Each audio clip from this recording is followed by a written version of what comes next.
ಭಾರತದ ಒಳೇಟಿಗೆ Pakistan ಪತರಗುಟ್ಟೋಗಿದೆ.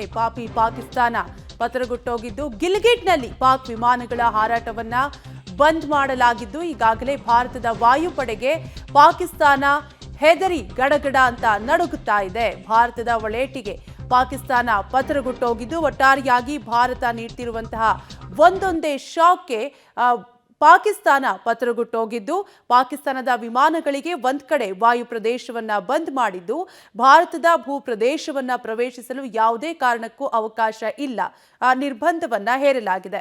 Okay, details ಕೊಡ್ತಾರೆ ನಮ್ಮ ಪ್ರತಿನಿಧಿ ಶಬ್ಬೀರ್.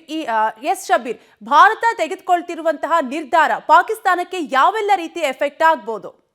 ಕಾವ್ಯ, ಭಾರತ ಆರ್ಥಿಕವಾಗಿ ಪಾಕಿಸ್ತಾನವನ್ನ ಕಟ್ಟಿ ಹಾಕುವಂತ ನಿಟ್ಟಿನಲ್ಲಿ ಹಲವಾರು ಮಹತ್ವದ ನಿರ್ಧಾರಗಳನ್ನ ಕೂಡ ತೆಗೆದುಕೊಳ್ತಾ ಇರುವಂತದ್ದು. ಸಿಂಧೂ ಜಲ ಒಪ್ಪಂದವನ್ನ ರದ್ದು ಮಾಡುವಂತ ಕೆಲಸವನ್ನ ಕೂಡ ಮಾಡಿತ್ತು.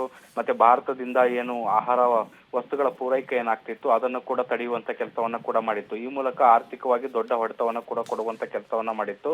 ಈಗ ಭಾರತ ತನ್ನ ವಾಯು ಪ್ರದೇಶವನ್ನ ಪಾಕಿಸ್ತಾನದ ವಿಮಾನಗಳಿಗೆ ಅಂದ್ರೆ ವಾಣಿಜ್ಯ ವಿಮಾನ ಮತ್ತೆ ಸೇನಾ ವಿಮಾನಗಳಿಗೂ ಕೂಡ ನಿರ್ಬಂಧ ಹೇರುವಂತ ಕೆಲಸವನ್ನ ಮಾಡಿದೆ.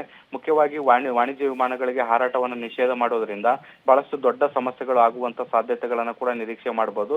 ಯಾಕೆಂದ್ರೆ ಭಾರತದ ವಾಯು ಪ್ರದೇಶವನ್ನ ಬಳಸಿಕೊಂಡು ಪಾಕಿಸ್ತಾನದ ವಿಮಾನಗಳು ಬೇರೆ ಬೇರೆ ಪ್ರದೇಶಗಳಿಗೆ ಏನು ಹೋಗ್ತಿತ್ತು ಅದಕ್ಕೆ ಅಡಚಣೆ ಆಗುವಂತ ಸಾಧ್ಯತೆಗಳಿದಾವೆ. ಇದರಿಂದ ಪಾಕಿಸ್ತಾನದ ವಾಯುಯಾನದ ಏನು ಆರ್ಥಿಕತೆ ಇದೆ ಅದರ ಮೇಲೆ ದೊಡ್ಡ ಪರಿಣಾಮಗಳು ಕೂಡ ಬೀರುತ್ತೆ ಕಾವ್ಯ.